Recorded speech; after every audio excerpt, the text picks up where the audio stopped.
Can someone explain to me why some countries still revere and love what are objectively horrible leaders from their history? Even those that do it for propaganda purposes, I don't really understand it. I mean, Mao Zedong and his Chinese Communist Party are revered in modern China. Xi Jinping loves Mao, despite knowing his terrible history. Is it just to preserve the image of the party that every leader in the Chinese Communist Party is perfect? Honestly, it would be like if Russia started revering Stalin again.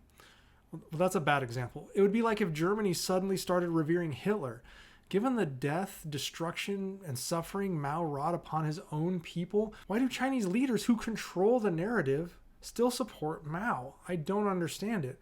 I get why the people do, because it's what they're fed.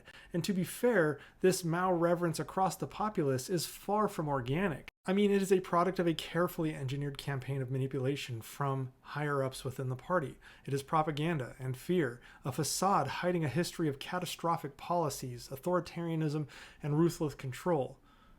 But why even bother? Why not relegate him to the trash bin of history and build yourself up as a better leader in control of everything better than Mao was? I mean, the Chinese Communist Party has gone to great lengths to systematically rewrite history to portray its leaders, and especially Mao, as visionaries, all while silencing dissent and suppressing the truth.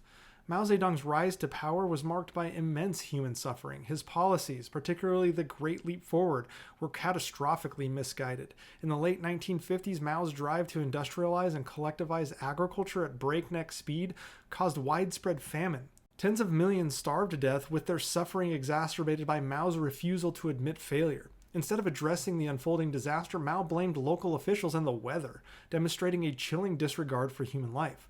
Mao's Cultural Revolution that followed in the 1960s and 1970s plunged the country into further chaos. Under Mao's orders, millions were persecuted, imprisoned, tortured, or killed in the name of purging counter-revolutionary elements.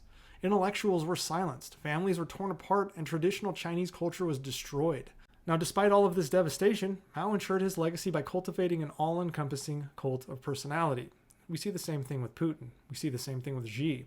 His image adorned homes, schools, public spaces, reinforcing his supposed infallibility.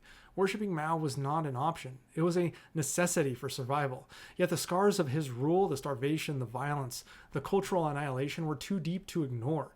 To maintain his grip on power, the Chinese Communist Party embarked on a campaign of historical revisionism, carefully sanitizing Mao's image. Now, the CCP rebranded Mao as the great liberator of China, the man who unified the nation after a century of humiliation by foreign powers. His policies, no matter how disastrous, were reframed as necessary sacrifices for China's eventual prosperity.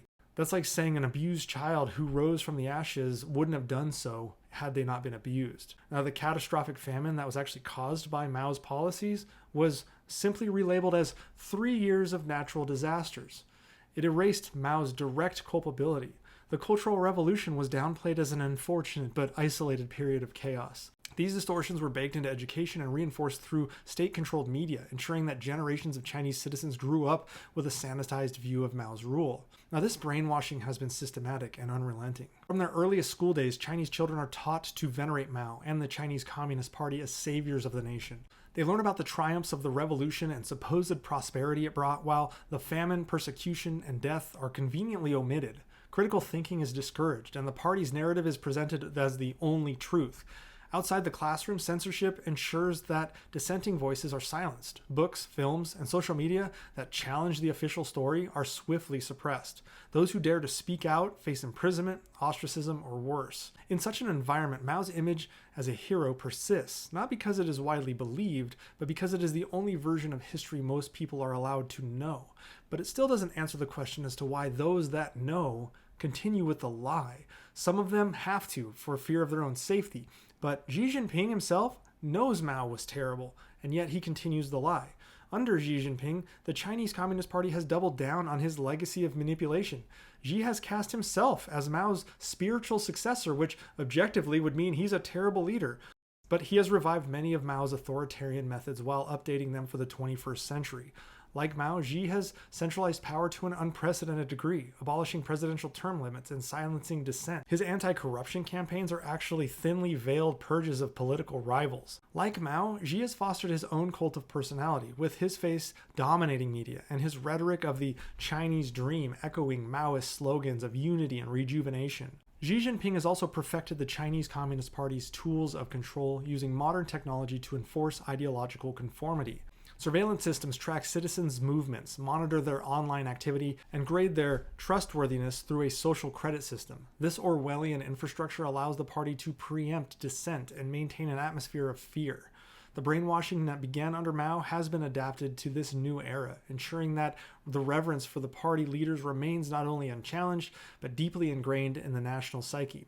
So I guess if Xi Jinping is supposed to be the spiritual successor of Mao, of course Mao was perfect. The CCP's efforts to clean up Mao's image and elevate Xi go beyond domestic borders. Through initiatives like Confucius Institutes and state-run media, the party exports its sanitized narrative to the world, portraying China as a rising, benevolent power.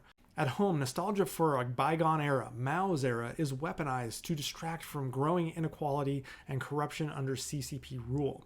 The party presents Mao's time as one of social equality and shared sacrifice, ignoring the immense suffering it caused. Beneath the surface, however, the cracks are evident. The reverence for Mao and Xi is not a reflection of genuine admiration, but a result of fear, ignorance, and indoctrination. The CCP has monopolized the truth, erasing the voices of those who suffered under its rule and ensuring that its version of history is the only one most people ever hear. This manipulation serves one purpose: to legitimize the party's continued hold on power. Mao Zedong's catastrophic policies and Xi Jinping's authoritarian rule are not triumphs to be celebrated, but cautionary tales of how history can be distorted to serve the ambitions of a regime. The CCP's glorification of its leaders is not a testament to their greatness, but to the party's ruthless ability to control the narrative and suppress the truth. This reverence, built on lies and enforced through fear, is a damning indictment of a system that values power over people, propaganda over reality, and silence over accountability.